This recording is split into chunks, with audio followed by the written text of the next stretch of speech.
Chapter 2. A dome ship is built with the dome at one end, and then, far away, far back, there are the three huge engines. Zero space engines. And you probably know how powerful those are. Connecting the dome to the engines is a long, long shaft. Inside this shaft is the place where everyone has their quarters, their private areas. For Ariths, the quarters are tiny. I mean extremely tiny. If you want to turn around, you have to back out into the hallway. In my quarters, I have holograms of my mother and father, of course. Plus a wish flower representing the little brother I'll be getting in a few years. The electorate has voted to allow more children to be born since we're in a war now.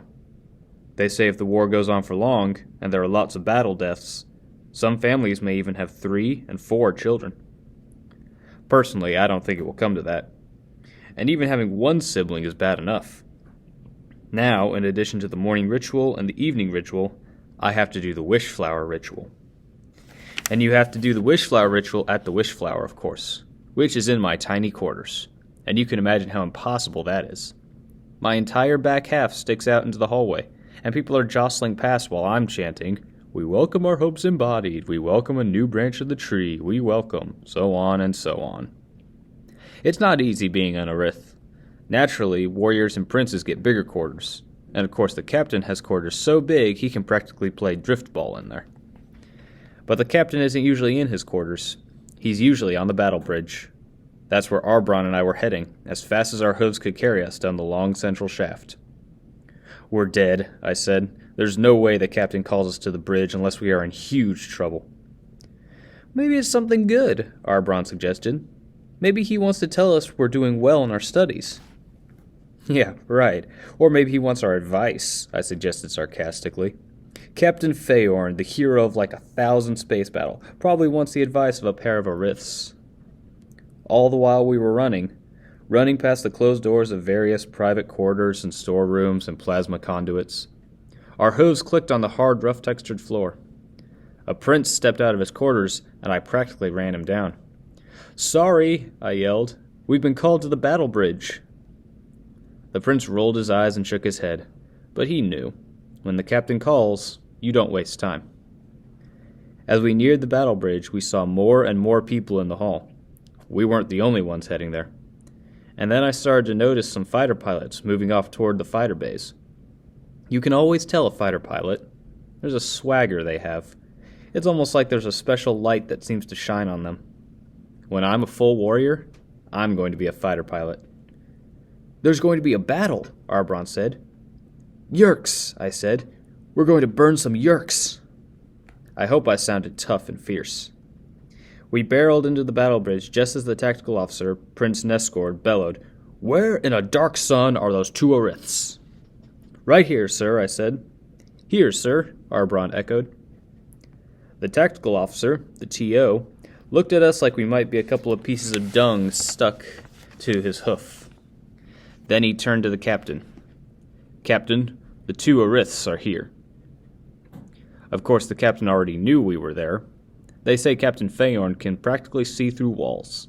He knows everything that goes on aboard his ship. He stood in the center of the room with the TO on his right and Prince Briar, commander of all fighter squadrons, on his left.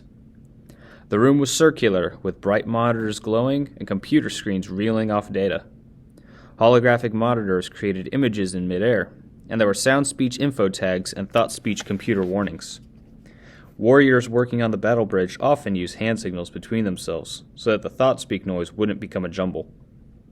At the front of the battle bridge was a large holographic image showing the space around us. We were in normal space, not zero space, so the background was black, filled with bright stars. "Magnify," the TO said. The hologram of space grew more detailed. Suddenly, it was as if actual stars, each as big as my fist, were hovering inside the battle bridge. "Isolate the target and magnify," the tactical officer said. Now the hologram showed just a slice of a single star. It was an average yellow star. I glanced up at the readout above the hologram. It showed that the star had 9 planets, gas giants on the outer edge, smaller planets in tighter orbit. The 6th planet was front and center in the display. It had a rather beautiful set of rings. "There he is," Prince Briar said. He was very calm, but you could tell he was a predator looking at prey. I searched the hologram of space for a clue. Then I saw it, a tiny, bright point that was moving against the background of the ringed planet. Was it a Yerk ship? I think we have a Skritna raider, the captain said. Yes, Captain, the TO agreed. He's accelerating. He'll be able to go to zero space in 20 minutes. Sensors show he came from the third planet in this system. On screen, Captain Phaorn said. Suddenly, the hologram shifted, and we were looking at a small planet with a single large moon. The planet was blue with swirls of white, and land masses that were brown and green. What do we have on this planet? There's a sentient species there. They have achieved orbital spaceflight and have landed on their moon. Sensors show presence of nuclear weapons, and we're picking up transmissions in various parts of the electromagnetic spectrum. All in all, probably a level 6 civilization. I would recommend... The captain cut him off by raising one finger on one hand. Then the captain turned his head and his main eyes toward Arbron and me. He looked right at me. Right at me. I felt my blood turn to sludge and my brain grind to a halt. Tell me, Orith, the situation. We have a Skritna raider leaving a level 6 civilization. 20 minutes till he's safe in zero space. What do you recommend? No, this wasn't happening. The captain really was asking my advice. Clearly I was dreaming. What do I recommend? I asked, feeling the knife edge of panic. Dispatch fighters on an intercept course? Is that a question or a statement? The captain asked. I sucked in air and tried not to faint. Dispatch fighters for an intercept. Send 2 on an intercept course and bring 2 up behind on a chase vector. And you, the captain said, turning his awful gaze on Arbron. What do we do when we intercept, and why? The Skritna are smugglers and renegades, and they sometimes serve the Yerks. So we board the Skritna ship and check for any violations. He said it perfectly, like he had rehearsed. Then he blew it. And if they put up a fight, we put some tail into them. The captain, the prince, the TO, every warrior on the bridge, and I all stared at Arbron like he was insane. Which he obviously was. You don't say, put some tail into them, to the captain. That's something you say in a schoolyard fight.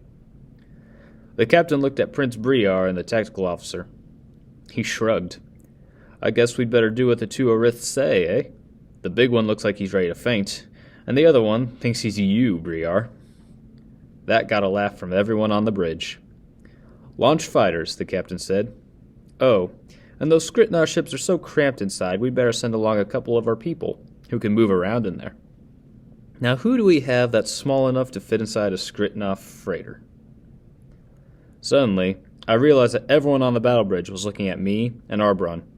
And then I realized we were both younger and smaller than anyone else. And that's when I almost did faint. The captain was going to send us into battle.